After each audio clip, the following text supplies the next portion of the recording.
Welcome to Know What I Mean. My name is Oscar. My name's George. I tried to start saying my name early because there's always like a little delay and I have to edit it out between us. So I started saying my name's George, like as you were still talking. So hopefully that worked. Off. Yeah. Yeah, this was a really awesome podcast. It felt like, especially after we got warmed up a little bit, I felt myself like sitting forward and getting really engaged, and I was getting quite excited about it. Actually, I could see you were like getting excited, it seemed, as well, just like really diving into it and exploring some of the stuff in this quote. And yeah, no, I love this. This was really good. It felt like we had a really nice vibe, and we'd both brought things to the podcast, but to the podcast episode, that is.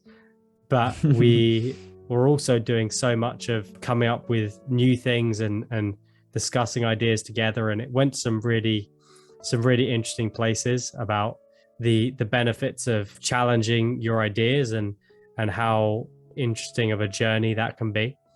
And just about interviewing and also talked a bit more about like concepts and whether you understand something well and what you disagree with. And no, I'm proud of this one.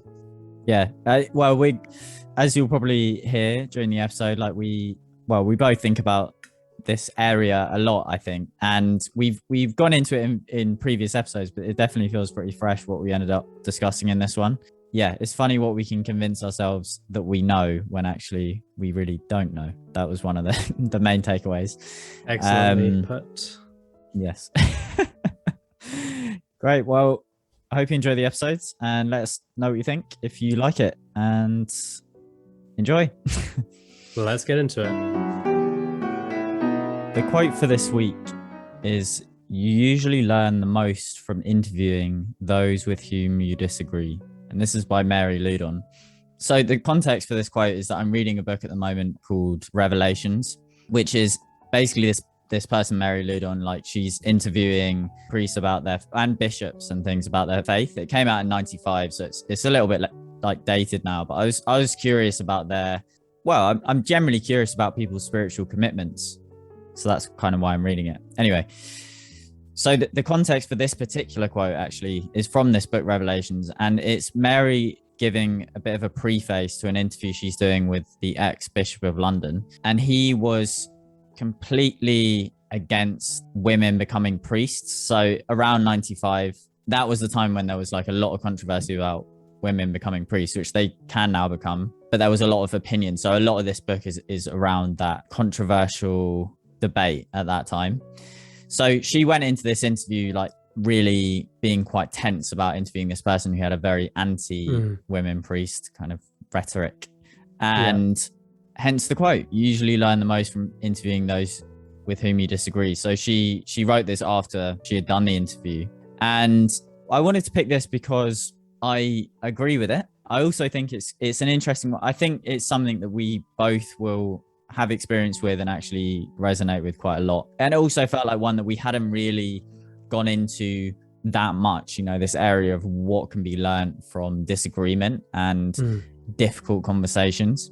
I guess one thing that I wanted to try and focus on is not so much about the content of what I agree or disagree with, but more what can come from the disagreement. Because I feel like if we start to go into actual content around it, then it's probably going to be stuff around that's, generally quite emotive, quite controversial. So it was more just the focus of, what power and what can be learned from when we have difficulty with people or when we just disagree with someone's ideas. One of the first things I thought of was how having disagreements with people and talking to people with opposing views helps to refine your edges and helps to clarify your own perspective on things. So the moment of, or those moments of tension where you're really having to commit to what you're saying and really try and dig deep to actually understand why is it that I actually hold this view can be super helpful in actually refining what those views are. Because I think one of the really interesting things about about this whole area is investigating why you have the beliefs that you have. Mm-hmm. And when I was thinking about that and thinking about in the context of arguments, like I do often find when I get into kind of awkward conversations with people that I find myself quite unsure about the foundations of what I'm talking about because I guess it makes me realize that so many of my opinions are built from just snippets of conversations, other people's opinions, headlines from newspapers, or just the general narrative around things, as opposed to things that I've actually really deeply thought about. And I don't want to be hard on myself for that, because I do think that we're in a very particular time in the amount of information that we're expected to have opinions on. In a way, you know, it's gone from having an opinion on our local community and what is happening more locally for the majority of humankind to having an opinion on like world affairs and global politics and all of these kinds of things, which I don't find that I'm able to keep up with. So I'm definitely not saying that like I should know more necessarily, but it is interesting when I've got into those tense conversations to really start looking around and trying to find that edge and what my point of view is, and finding like, wow, I really don't know why I think that, or I don't actually have evidence for that really, other than a hunch, or other than, I just heard someone say that once. So I think that's quite an interesting area, really. Yeah, so that's funny, because my brother's been here for the last week or so. You know, he's someone who will challenge me when I say things.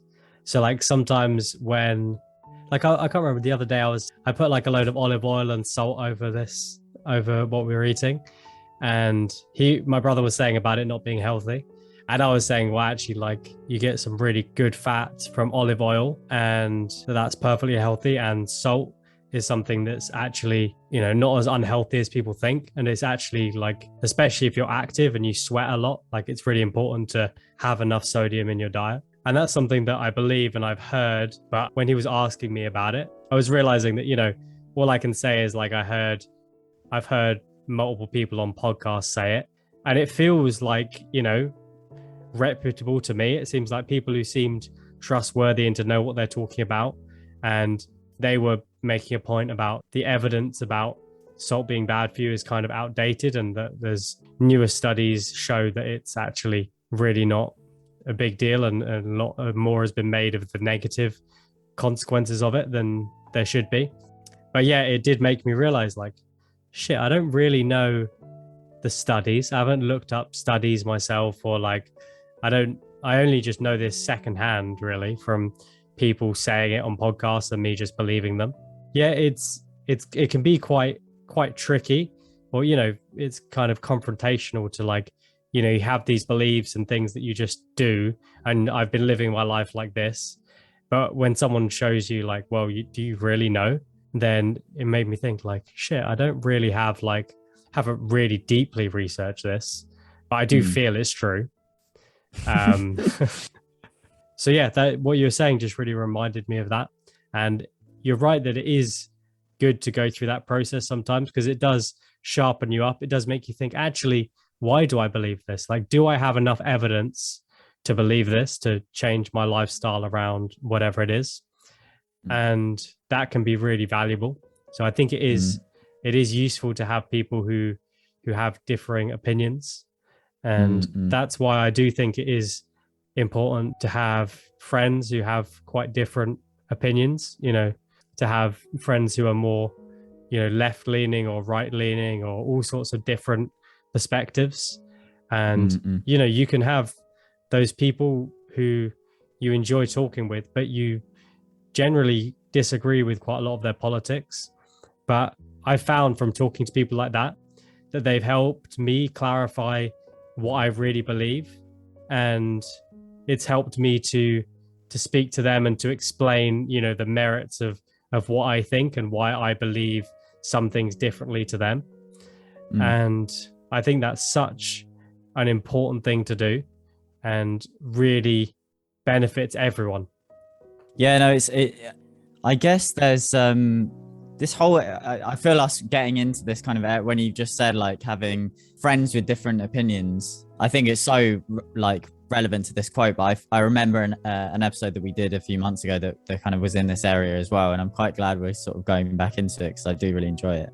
Of this area of really being receptive to people with quite different views to you, and I think that politically, I think that just in general mindset. I know my experience largely is in around kind of spirituality, and how I do find that within a religious context or my experience of a religious context is it's very easy to start hanging around with people who are also Buddhist, for example, and also basically hold very similar views about things, or at least there might be nuance and difference within views, but you're kind of in the same territory, like you're all attracted to this particular way of living, for example. Yeah.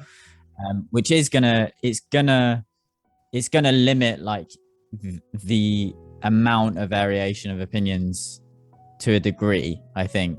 So I don't want to say that it's you end up with a lot of the same people, because that's not my experience.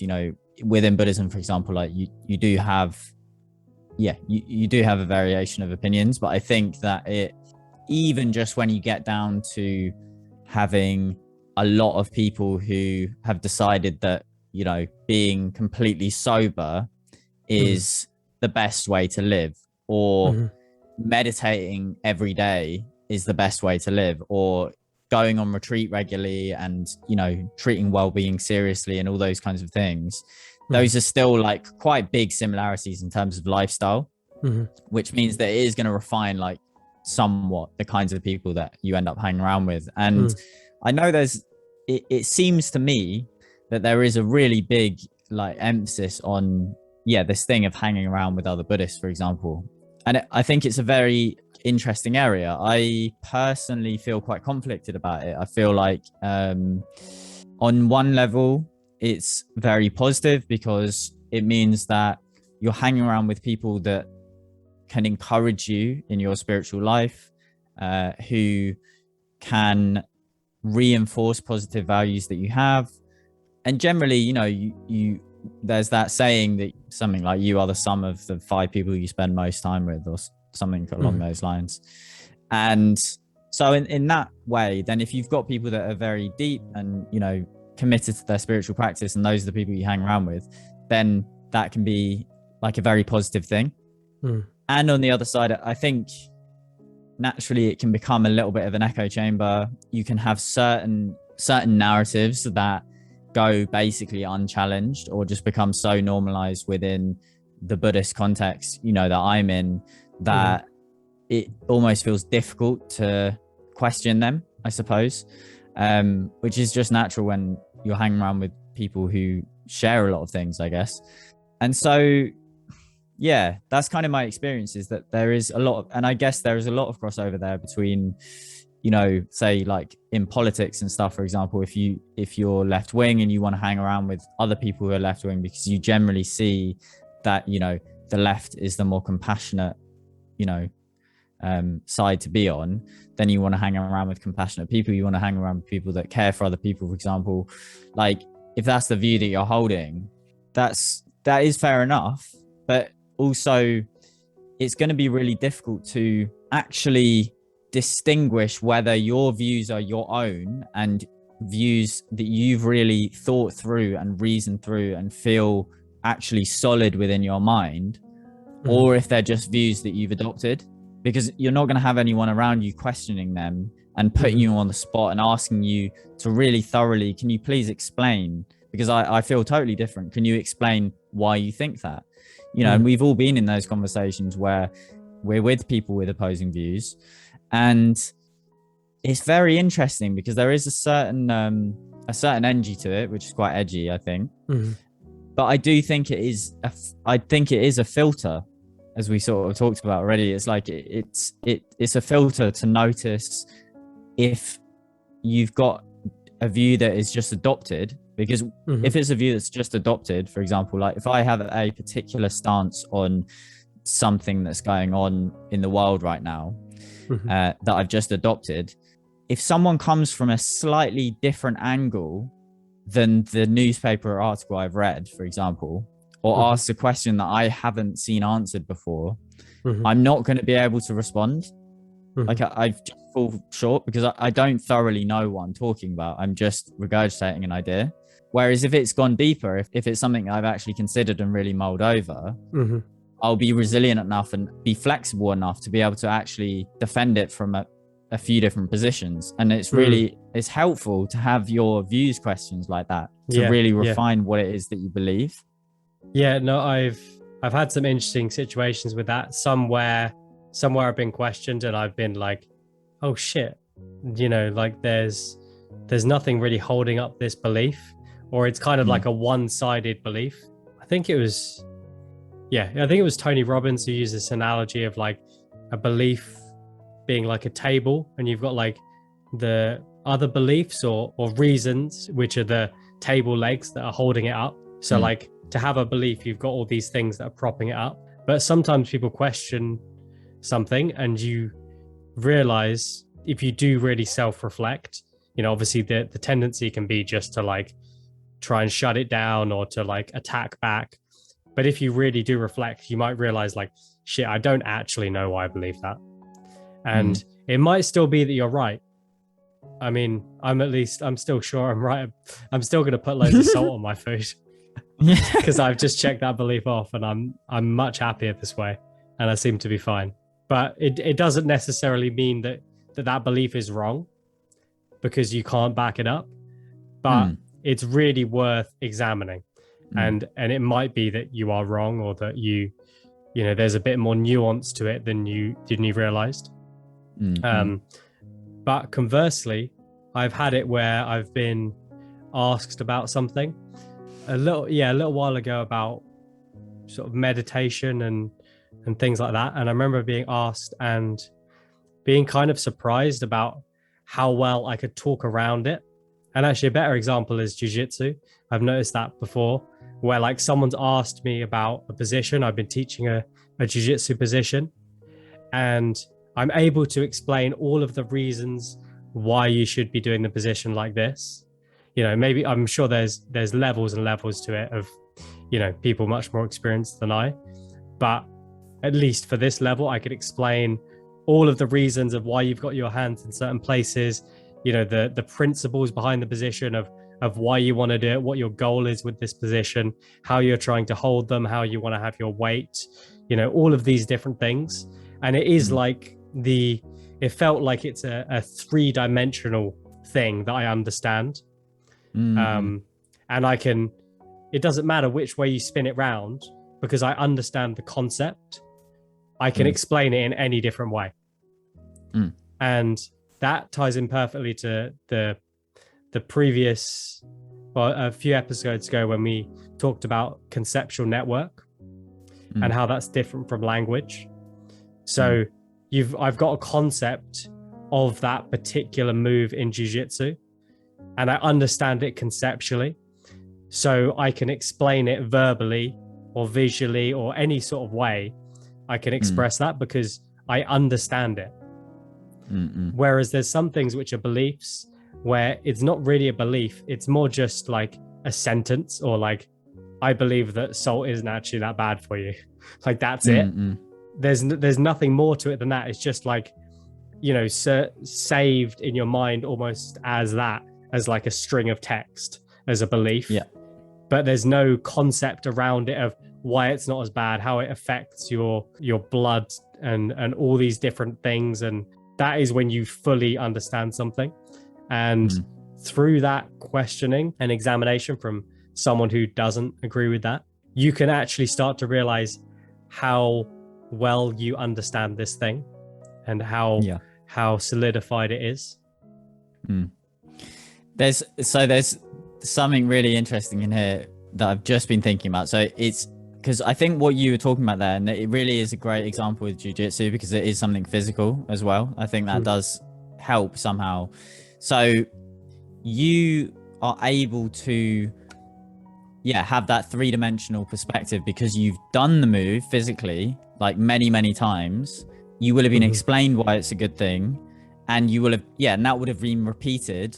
So you've got a number of different angles, and I associate that in a way with the word insight. So you've had real insight into why this works, as opposed to you just watch a YouTube video and someone says one thing, and then you just essentially repeat what that's been said. So that's one side of thing, and I think I can really relate to that on the level of meditation, for example, because I've done a lot of meditation. So when someone talks to me about it, then to a degree I'll be able to explain it from a number of different points, and I feel I'm able to be even when someone doesn't get meditation, doesn't understand it, or even they might even be opposed to it, I know how to work with that because I really believe in it, and I've seen what it does, and I know I basically have a really solid three-dimensional view of what this thing is. So that's one side of things.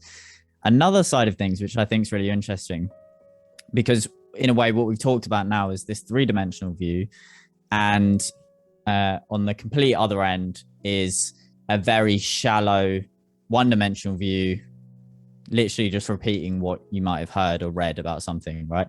But there is another option which I've seen. So, and that is when you're kind of indoctrinated into a certain view. So it doesn't mean that you really truly believe it, or it doesn't mean that it's three-dimensional. It means that you understand the opposing arguments enough. It's something that you've been around enough that you're able to argue back seemingly convincingly, but it doesn't mean that you really know the thing. So the experience that I have of that, and the only thing that I can say that I've been indoctrinated into, and I use that word lightly, but I quite like it as a word. It basically is like, the way that I'm using it is that you've been told something enough that you're now on some level convinced by that thing, and you can't quite see clearly anymore.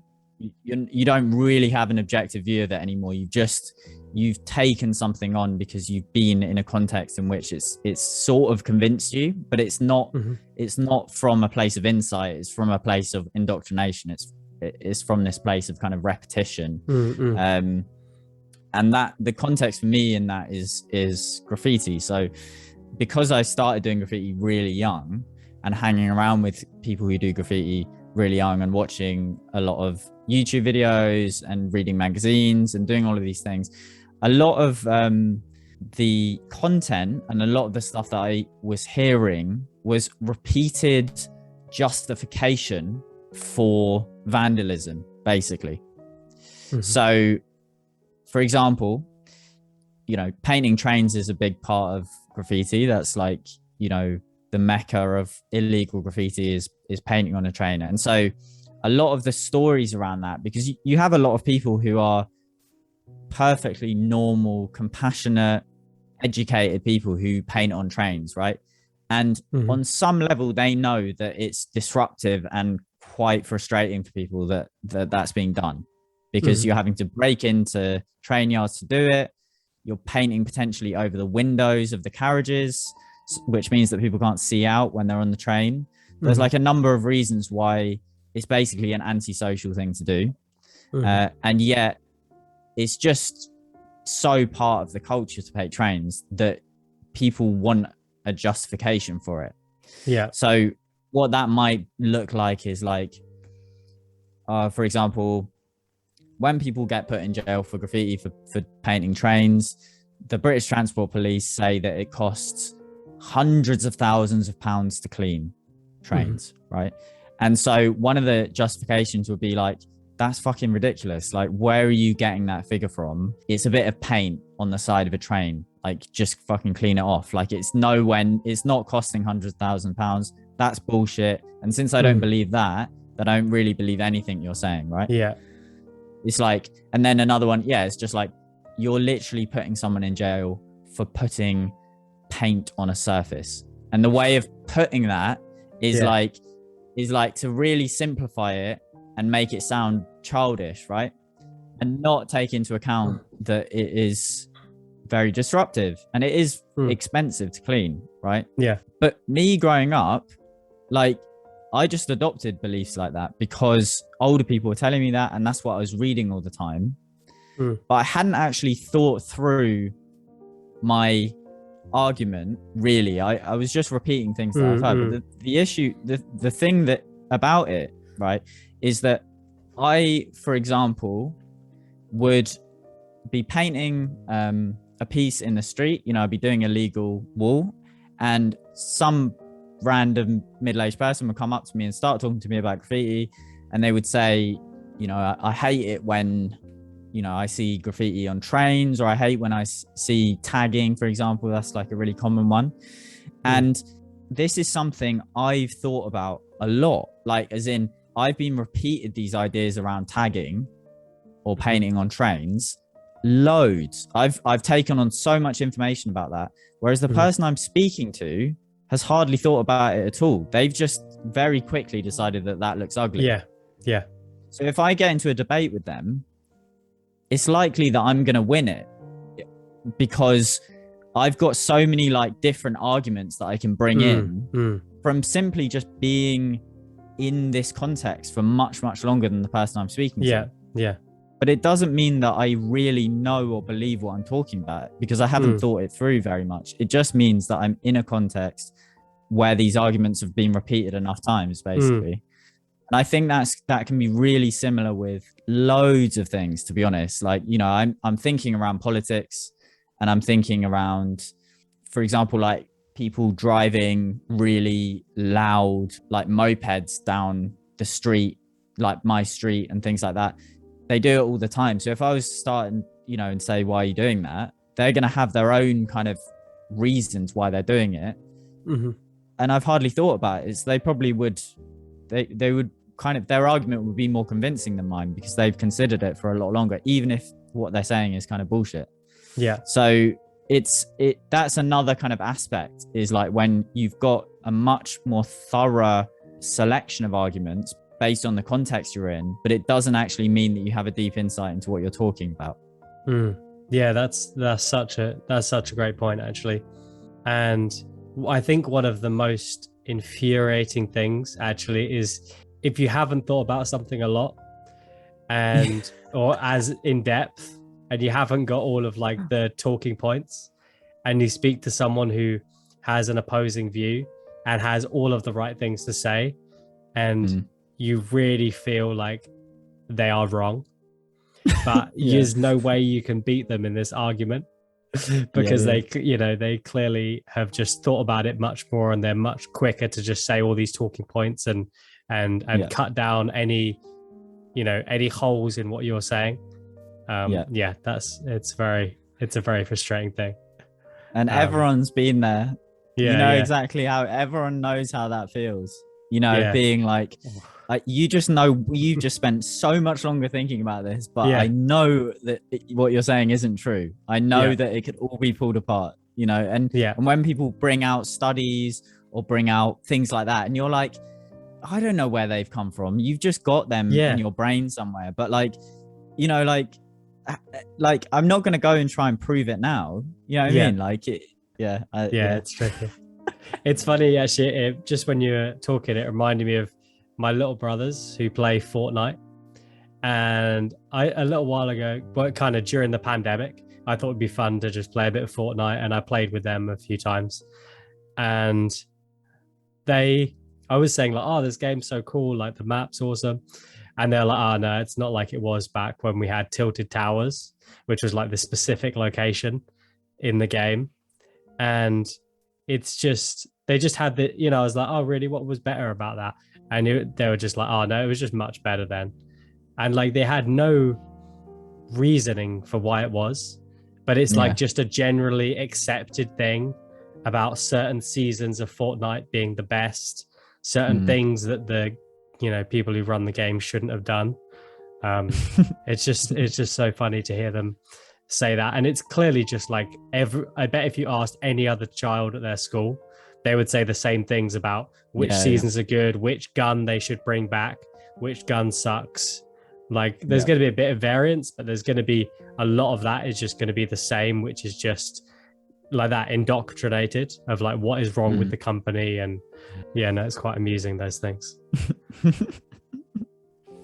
I was kind of thinking, so just to come back to the quote, I was pulling it apart a bit as being some of the conditions from learning from those who with you, you know, whom you disagree with.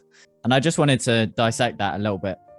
You know, so because there's obviously such a big difference between the context of interviewing someone and just generally just chatting or having an argument with someone. Yeah. So, you know, obviously learning most is about receptivity, and then interviewing, there's a commitment when you're interviewing someone. You really are like, you're there for the duration and you're there to speak to them. You know, it's I suppose you could have interviews that have a very, very strong agenda, for example, like where there isn't any listening at all. But in the context of this quote and how this woman was showing up to this person she really disagreed with, she was spending days with this person, really discussing things in depth.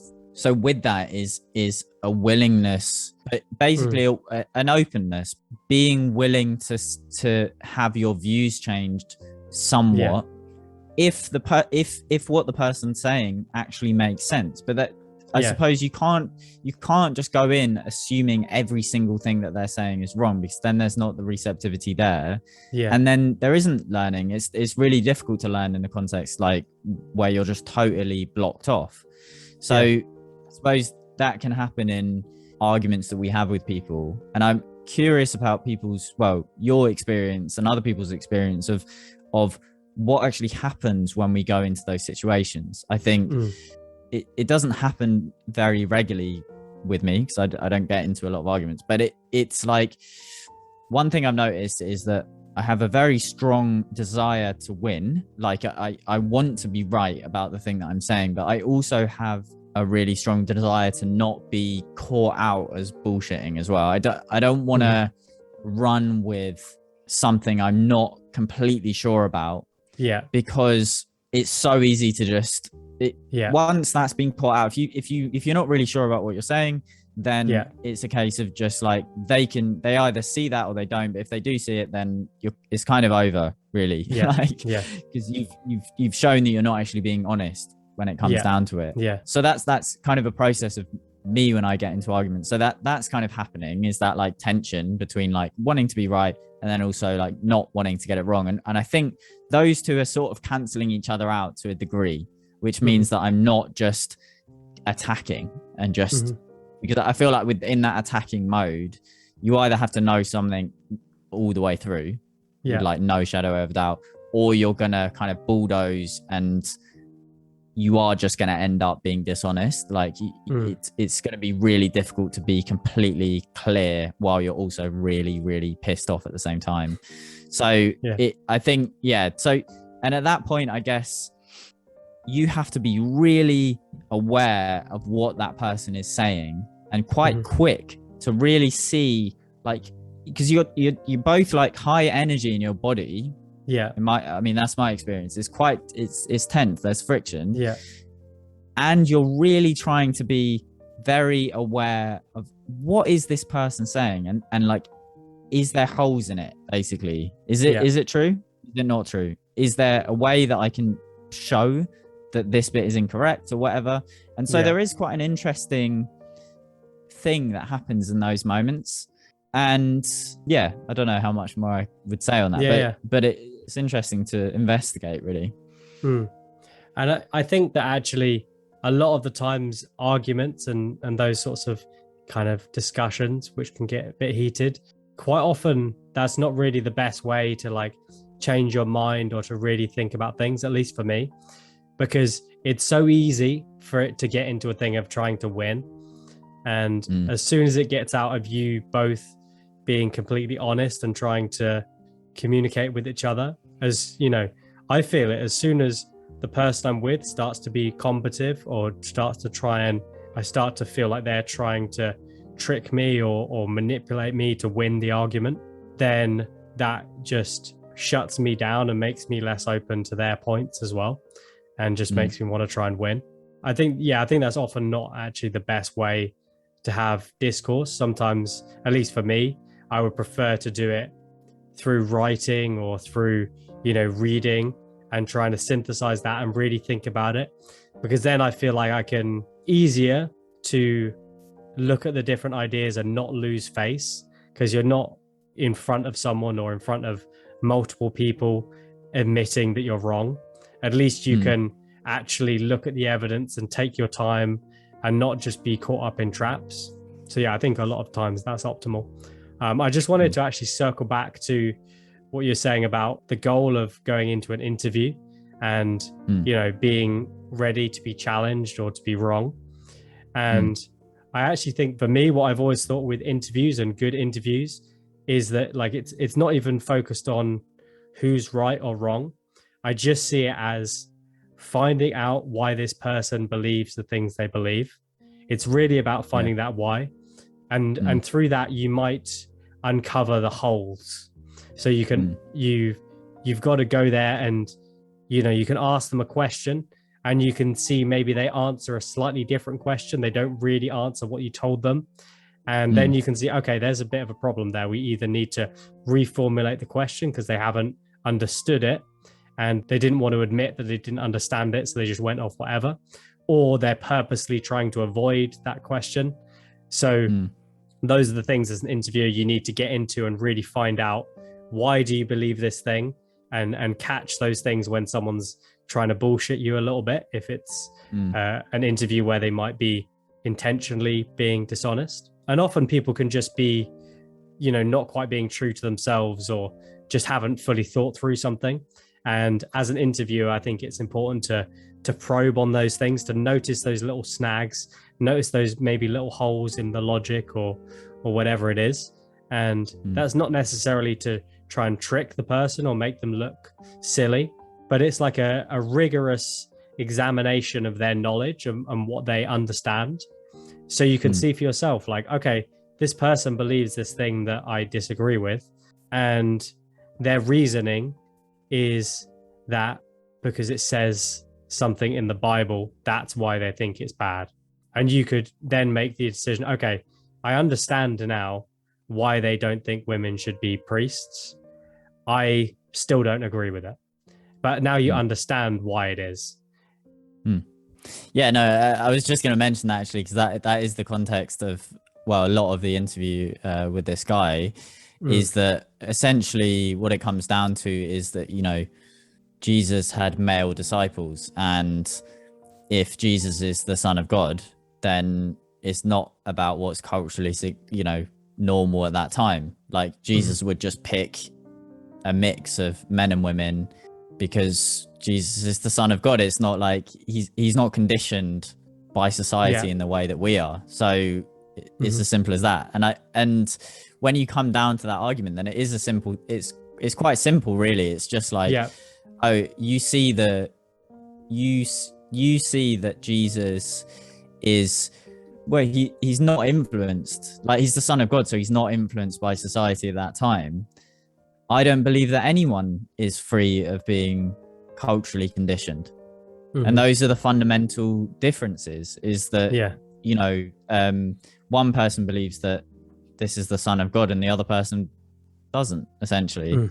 And that means that, well, there's room for more kindness there. It's not about seeing women as being inferior in this case. I mean, maybe he does believe that anyway, I don't know, but his logic isn't anything to do with what women are capable of or not. It's simply that he believes that the Son of God chose it this way, and therefore that's what he's running with, and he just sticks with the scriptures, and that's it. And I think with that knowledge, like a woman might disagree with me, because obviously it doesn't affect it, like it's obviously belittling for people, and it's not belittling for me, but it's like there's not an emotive part of it for me, I guess.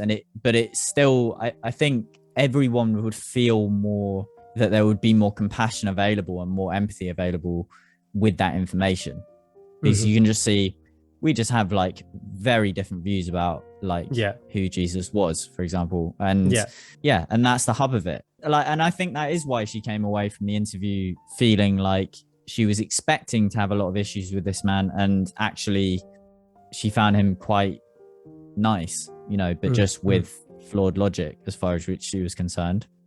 So I guess, and I do personally believe that that would be the case with most people when you get down to it, is that you're gonna, if you're really gonna talk it out and you're gonna look into it, then even with people who have pretty like skewed or like deluded views about how things should be from your opinion, by really investigating, okay, what is this? What is the real belief at the base of this?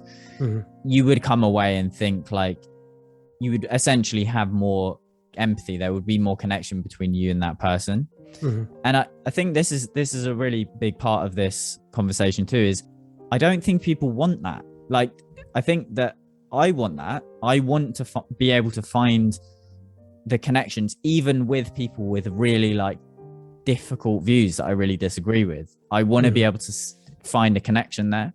But I think that can be quite scary for people. I think it's a lot simpler to live in a world where you've got a right way of viewing things and a wrong way of viewing things, and some people are just fucking scum. Like, I think it's a lot simpler to live in that world and just hate people, because that just keeps clear things. Like, I'm here and the racists are there, and that's it. That is that simple. And I think it can be quite scary to start to realize that, like, actually, like, even the people that you fucking hate, like, they do experience kindness, or they might actually be quite friendly and nice people when you actually speak to them, because it really starts to blur like your idea of good and bad and right and wrong, and what people are like, and our view of the world can become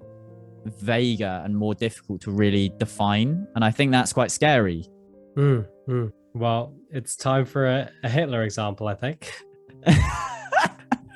I actually wrote a little note of this because I remember it actually being quite a big moment for me when I realized this, because obviously, you know, I'd grown up and with my parents, especially my dad, he would talk about basically anyone he disagreed with as being like bad and evil and like very emotive, dehumanizing words quite often.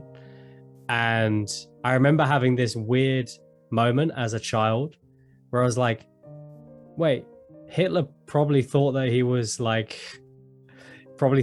good person. And I remember that being such like so crazy that someone who's done such like atrocious things, who, you know, if you're going to call anyone evil, he's like, you know, one of the best candidates, but like that he would have actually thought he was like doing a good thing. Now, obviously there's like all sorts of things of like ego and trying to like conquer and be powerful. And like, it's not just that, you know, that people do things because they really think this is exactly the right thing to do. However, it was such a weird thing to realize that someone with such opposing views could actually think that they're right and be really confident in that. And this kind of led me to realize that often people have a similar stated goal, but the ideas of how to get there are very different. So like, you know, I can't believe I'm saying this, but like Hitler would have thought that he was making the world a better place. Like, it's so fucked up to say, but genuinely that would have been a big motivator for why he was doing what he was doing. Like, it might have been for power and all sorts of other things, but like, he thought that he was making things better by what he was doing. The problem was he just had such a fucked up way of getting to make the world better. It was built up on such dumb logic, but the end goal was the same. And you'll find that with most people, the vast majority of people, they want to make the world a better place, in quotation marks. Like, that's their end goal. They want to be happy themselves and for the people they care about to be happy. But that's generally what most people say throughout the world and throughout history. But those people's ideas of how to get there, that is where it's completely different. But usually people are trying to go to a similar place, but yeah, have very different ideas of how to get there. But yeah, it can be quite a trippy thing to think about, because it's kind of scary to dismantle those things, to have it not as clear cut bad and evil, because you can completely disagree with those other ideas, but it's scary to realize that they're human as well, that they aren't these like demons and animals and like horrible things. Like they are humans who've just got, for whatever reason, have really fucked up views of how they think the world could be made better. And it can be quite a scary thing, but I think that it's true. And I think that is a helpful thing to understand, even though it's quite a weird thing to wrestle with. Yeah, and I guess in the context of this quote, you usually learn the most from interviewing those with whom you disagree.